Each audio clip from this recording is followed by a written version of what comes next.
वंदे पुरुषोत्तमम्। वंदे पुरुषोत्तम।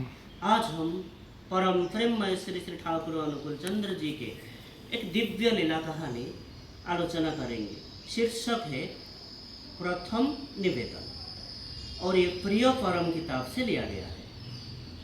पश्चिम बंगाल के हरानदास नामक एक दीक्षित ने श्री श्री ठाकुर को प्रणाम करके बोला, परिश्रम बहुत करने के बावजूद मैं अपने परिवार की आर्थिक समस्या का समाधान नहीं कर पा रहा हूँ। मैं क्या करूँ जिससे कि उस परिस्थिति से उभर पाऊँगा? मुझे उसका कुछ समाधान बता दीजिए। उसकी बात पूरी होने से पहले ही श्री ठाकुर बहुत प्रेरणापूर्ण भाव से बोले, सुनो, तुम मुझे बहुत अच्छी किस्म का कुम्हड़ा अपने खेत में उपजा कर दे सकते हो? उक्त भाई वो बोलते हैं कि जी कोशिश करूँगा। और उक्त सज्जन को खेती करने का अनुभव था।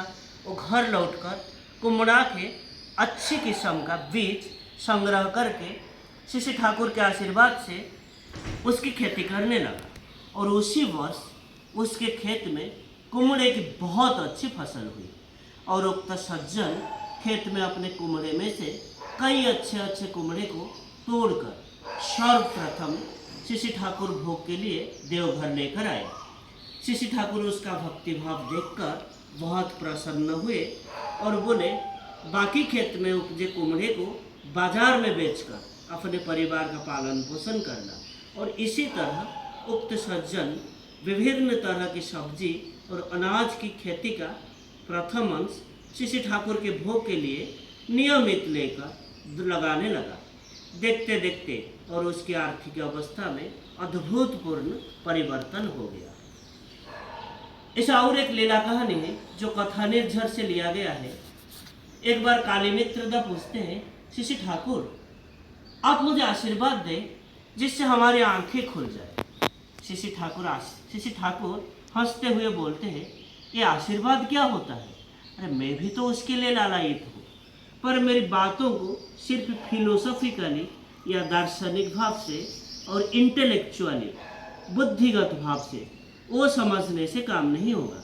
मेरी बातों को आप लोगों ने समझ ही नहीं और आप लोगों ने समझने की कोशिश भी नहीं किया है और इसका परिचय अपने दैनंदिन आचरण द्वारा देना होगा। इष्ट के प्रीति वो पाने के लिए वास्तविक रूप से हर के अंतर्निहित इष्ट पुरुष की सेवा पूजा में परितृप्त होने की व्याकुलता रहनी चाहिए। और इससे इष्टानुराग और लोकोप्रीति दोनों ही शीघ्रतर बढ़ते रहते हैं।